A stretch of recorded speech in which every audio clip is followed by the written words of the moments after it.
हर गांव की मिट्टी में एक कहानी छुपी होती है और सुखपुर की मिट्टी में छुपी थी दो भाइयों की एक सच्चाई और एक स्वार्थ की कहानी। बेटा, अब मैं बूढ़ा हो चला हूँ। जमीन जायदाद का बंटवारा कर देता हूँ ताकि आगे कोई झगड़ा ना हो। बाबूजी, जो आपको ठीक लगे। हाँ, लेकिन हिस्से बराबर होने चाहिए। रामू को खेत का बड़ा हिस्सा दूंगा क्योंकि उसने मुझे सालों साथ दिया है। तू श्यामू शहर चला जा, वहाँ दुकान संभाल लेना। रामू ने तो चालाकी से सब हथिया लिया। अब देखना मैं कैसे खेल पलटता हूँ। उस रात श्यामू रामू के कमरे में जाता है, अलमारी से कुछ दस्तावेज निकालता है और उसमें कुछ छेड़छाड़ करता है। अगर खेत मेरे नाम हो जाए तो मैं शहर जाकर बेच दूंगा और मजे में रहूंगा। रामू बैलों के साथ खेत जोत रहा है, पसीने में भी मुस्कान है। गांव वाले उसकी ईमानदारी की मिसाल देते हैं। रामू जैसा बेटा अगर सबको मिले तो गांव तरक्की कर जाए। रामू हर दिन अपने बूढ़े बाप की सेवा करता है, माँ के लिए खाना बनाता है और खेतों में काम करता है। श्यामू एक अधिकारी से गुप्त रूप से मिलता है। सर, ये कुछ पैसे लीजिए और ये दस्तावेज मेरा नाम करवा दीजिए। अधिकारी घूस लेकर काम कर देता है। श्यामू मुस्कुराता है, उसे लगता है उसने जीत ली। कुछ दिन बाद पुलिस रामू की खेत में आती है। ये जमीन अब श्यामू के नाम है। क्या? पर बाबूजी के कागज तो मेरे पास थे। श्यामू दूर खड़ा मुस्कुरा रहा है। तूने ऐसा क्यों किया भाई? जमीन मेहनत से नहीं, अक्ल से मिलती है। कुछ महीने बीत जाते हैं। श्यामू शहर चला जाता है और सारा पैसा शराब, जुए और ऐशो आराम में उड़ा देता है। इधर रामू गांव में रहकर फिर से छोटी सी जमीन किराए पर लेकर खेती करता है। धीरे धीरे उसका परिश्रम रंग लाता है और पूरा खेत हरा भरा हो जाता है। श्यामू का पैसा खत्म हो जाता है। जिन दोस्तों ने उसके साथ जश्न मनाया था, अब कोई साथ नहीं। मुझे लगा पैसा ही सब कुछ है, पर बिना रिश्तों के इंसान कुछ नहीं। श्यामू वापस घर लौटता है। रामू उसे देखकर चुप रहता है। माँ की आंखों से आंसू बहते हैं। भाई, मुझसे गलती हो गई, मुझे माफ कर दो। भाई, खेत बट सकते हैं पर खून नहीं। दोनों भाई फिर से एक साथ खेती करने लगते हैं। श्यामू अब ईमानदारी से काम करता है। कुछ दिनों के बाद उनका खेत हरा भरा हो जाता है। देखा भाई, जब मन सच्चा हो तो खेत भी सोना उगलते हैं।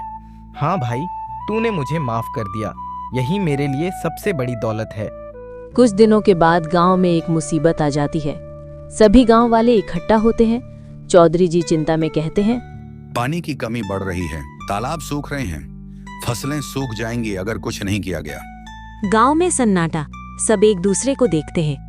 अगर हम सब मिल जाए तो तालाब दोबारा बना सकते हैं। और मैं शहर जाकर कुछ मशीनें लाने की कोशिश करता हूँ ताकि काम जल्दी हो। अगले दिन श्यामू शहर से एक वाटर पंप मशीन लेकर आता है और तालाब के किनारे लगा देता है। गांव के लोग भी इकट्ठा होते हैं। फिर मशीन चलता है और देखते ही देखते पूरा तालाब पानी से भर जाता है, जिससे सबके चेहरों पर खुशी आ जाती है। कुछ दिन बाद गांव में एक बाहरी व्यापारी आता है, बनवारी लाल। मैं आपके खेतों के पास एक फैक्ट्री लगाना चाहता हूँ, आपको मोटी रकम दूंगा।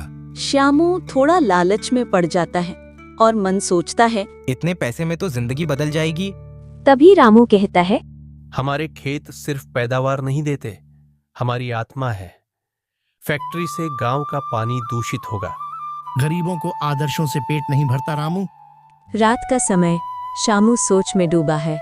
एक बार गलती कर चुका हूँ, अब क्या फिर वही रास्ता लूं? पर इतने पैसे से गांव की हालत भी तो सुधार सकता हूँ। वो सुबह उठकर रामू से कहता है, भाई, अगर फैक्ट्री लगेगी तो रोजगार भी तो मिलेगा। रोजगार जरूर मिलेगा, लेकिन अगर खेत सूख गए तो बच्चों को क्या खिलाओगे? श्यामू चुप हो जाता है। रात का समय, बनवारी लाल और कुछ गुंडे खेत में आते हैं। वो खेत के किनारे तेल गिराकर आग लगाने की कोशिश करते हैं ताकि किसान डर जाएं और जमीन बेच दें। तभी रामू समय पर खेत में पहुंच जाता है और कहता है, रुको, ये जमीन हमारे पूर्वजों की है। रामू को देखकर बनवारी लाल के गुंडे उसे मारने के लिए उसके तरफ दौड़ते हैं। तभी श्यामू और कुछ गांव वाले आ जाते हैं, जिसे देखकर गुंडे भाग जाते हैं। अब मैं तुझे अकेला नहीं छोड़ूंगा भाई। सुबह का समय, गांव वाले पंचायत में बैठते हैं। बनवारी लाल को गांव से निकाल दिया जाता है। आज इन दोनों भाइयों ने साबित कर दिया कि एकता में ताकत होती है और सच्चाई कभी हार नहीं मानती। भाई, तू सच्चा हीरो है, मैं फिर से कुछ सीख गया। इस तरह दोनों भाई फिर से गांव को बचा लेते हैं।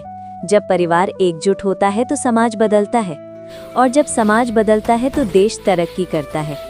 सच्चाई और भाईचारे से बढ़कर कोई दौलत नहीं। और यही है इस कहानी का संदेश।